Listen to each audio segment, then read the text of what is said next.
Hi ನಮಸ್ತೆ ಎಲ್ಲರಿಗೂ. ಇದು ಶುಕ್ರವಾರದ ಮಿನಿ ಬ್ಲಾಗ್ ಆಗಿರುತ್ತೆ. ಬೆಳಗಿನ ತಿಂಡಿಗೆ ಬ್ರೆಡ್ ಟೋಸ್ಟ್ ಮಾಡಿದ್ದೆ. ಹಾಗೆ ಇವತ್ತು ಚುಂಚನಗಿರಿ ತೇರೊಪ್ಪತ್ತು ಇರೋದ್ರಿಂದ ನೈವೇದ್ಯಕ್ಕೆ ಅಂತ ಹೇಳ್ಬಿಟ್ಟು ಹಾಲು ಪಾಯಸ ಮಾಡಿದ್ದೆ. ಹಾಗೆ ಮನೆಯೆಲ್ಲ ಕ್ಲೀನ್ ಮಾಡಿ ಪೂಜೆನೂ ಕೂಡ ಮುಗಿಸಿ ಇವಾಗ ನಾನು ಕೂಡ ರೆಡಿ ಆಗಿ ನಮ್ಮೂರ ಹತ್ರ ಇರೋ ಕಾಲಭೈರವೇಶ್ವರ ದೇವಸ್ಥಾನಕ್ಕೆ ಹೊರಟ್ವಿ.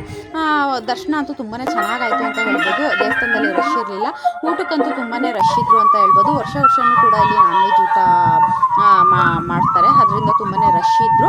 ನಮ್ಮ ಮನೆಯವರು ತುಂಬ ರಶ್ ಇದ್ದಾರೆ, ಬಾ ಮನೆಗೆ ಹೋಗ್ಬಿಡೋಣ ಅಂತ ಹೇಳಿದ್ರು. ಇಷ್ಟು ದೂರ ಬಂದಿದ್ದೀವಿ, ಪ್ರಸಾದ ತಿನ್ಕೊಂಡು ಹೋಗೋಣ ಅಂತ ಹೇಳ್ಬಿಟ್ಟು ವೆಯ್ಟ್ ಮಾಡಿ ಹಾಗೆ ಪ್ರಸಾದನೂ ಕೂಡ ತಿನ್ಕೊಂಡು ಮನೆಗೆ ಬಂದ್ವಿ. ಈಗ ಅದಾದಮೇಲೆ ಬೆಳಗ್ಗೆ ನಾವು ಫಿಶ್ ತೊಗೊಂಡಿದ್ವಿ. ಬೆಳಗ್ಗೆ ಏನೂ ಮಾಡಿರಲಿಲ್ಲ, ಸಾಂಬಾರು ಪೂಜೆ ಮಾಡೋವರೆಗೂ ಮಾಡೋದು ಬೇಡ ಅಂತ ಹೇಳ್ಬಿಟ್ಟು ಈಗ ದೇವಸ್ಥಾನದಿಂದ ಬಂದು ಖಾರ ಎಲ್ಲ ರುಬ್ಕೊಂಡು ಮಾಡಿಬಿಡೋಣ ಅಂತ ಹೇಳ್ಬಿಟ್ಟು ಖಾರ ರುಬ್ತಾ ಇದ್ದೆ. ಖಾರದ ಪುಡಿ ಹಾಕ್ಬಿಟ್ಟು ಅಡುಗೆ ಮನೆಗೆ ಹೋಗಿದ್ದೀನಿ, ಬಾಕ್ಸ್ ಇಡೋಣ ಅಂತ ಹೇಳ್ಬಿಟ್ಟು ನನ್ನ ಮಗಳು ಮಿಕ್ಸಿ ಆನ್ ಮಾಡಿಬಿಟ್ಟಿದ್ಲು. ಹಾಗೆ ಮನೆ ತುಂಬ ಎಲ್ಲ ಹರಡಿಬಿಟ್ಟಿತ್ತು, ಅದು ಖಾರ ಎಲ್ಲನೂ ಕ್ಲೀನ್ ಮಾಡ್ತಾ ಇದ್ದೀನಿ. ಇದಾಗಿರುತ್ತೆ ಇವತ್ತಿನ ಮಿನಿ ಬ್ಲಾಗ್.